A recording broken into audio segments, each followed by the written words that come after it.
104,47 juta transaksi uang elektronik di Indonesia. Jadi jika klaim Nadiem dikonvensi, GoPay artinya menyumbang 31,34 juta transaksi uang elektronik di Indonesia. Padahal ada 32 penerbit uang elektronik lain yang beroperasi di Indonesia berdasarkan data Bank Indonesia. GoPay salah satunya bisa dibilang pemimpin pasar segmen ini. Itulah alasan kenapa GoPay dianggap masa depan Gojek. Oke, jadi bisa dikatakan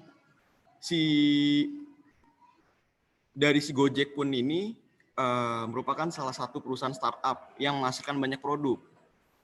Maka salah satunya adalah GoPay. Jadi salah satu konsep bisnis yang sedang tren dilakukan perusahaan startup adalah dengan strategi bakar uang. Apa itu yang disebut dengan bakar uang?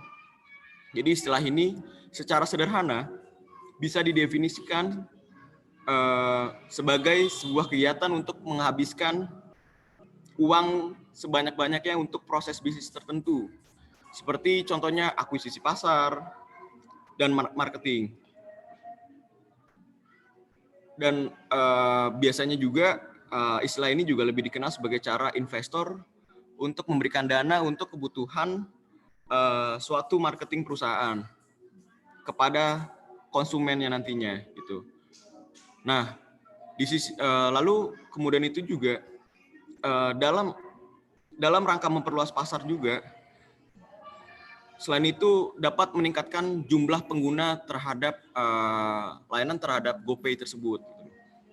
Jadi ada beberapa cara bakar uang dengan memberikan misalkan kayak voucher, lalu ada potongan harga, dan juga ada paket ya seperti bundling mungkin yang cukup murah luar biasa gitu.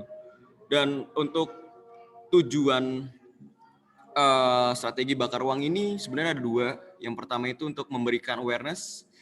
Jadi awareness ini adalah untuk istilahnya untuk mencuri perhatian pasar sebanyak-banyaknya. Dan yang kedua itu ada loyalitas gitu loh. Jadi loyalitas ini biasanya kayak pemberian harga yang begitu rendah akan menaikkan keyakinan mengenai kenyamanan penggunaannya. Jadi dengan cara mungkin seperti cashback, lalu ada flash sale, itu cara-cara untuk memunculkan sebuah loyalitas pengguna si GoPay tersebut. Jadi untuk untuk keberhasilan salah satu cara yang untuk meyakinkan di momen-momen belanja tertentu gitu loh. Oke, lanjut. Lanjut, di sini ada strategi SWOT yang dimana di sini ada strength, weakness, opportunity, dan threats yang masing-masing ini didefinisikan sebagai kekuatan, kelemahan, peluang, dan juga ancaman. Oke, kita bicara untuk kekuatan si GoPay dulu nih. Jadi si GoPay itu dia dapat menarik bagi pengusaha. Itu sudah pasti karena sekarang GoPay tersendiri sudah menjadi salah satu layanan fitur pembayaran di merchant-merchant tertentu gitu loh. Lalu yang kedua, yang pertama mempopulerkan transaksi uang elektronik. Lalu yang ketiga untuk keamanan terjamin. Yang keempat juga ketertarikan UMKM. Lalu yang kelima UI atau WEX yang lebih dikenal. Nah ini software ini. Lalu yang terakhir itu multi payment. Oke, untuk weakness-nya sendiri yang pasti membutuhkan internet. Dan yang kedua tidak dapat mentransfer ke bank.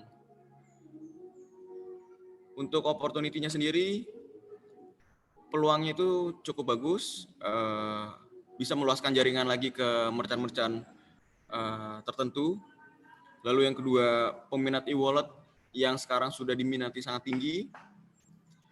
Provider internetnya juga bertambah. Yang terakhir, jadi hadirnya digitalisasi di perbankan. Oke, untuk threats-nya sendiri, yang pasti di luar GoPay sendiri banyak pesaing-pesaing yang di luar GoPay ini bisa menyaingi para kompetitornya seperti GoPay ini gitu loh. Lalu yang kedua ada pola Sosbud yang cukup dinamis. Yang ketiga banyak penyalahgunaan aplikasi, itu udah pasti. Lalu yang terakhir kurangnya literasi keuangan di masyarakat. Oke, cukup. Lanjut. Oke, selanjutnya akan dibacakan rekan saya, Satria. Oke, terima kasih Prodi. Jadi di sini kami telah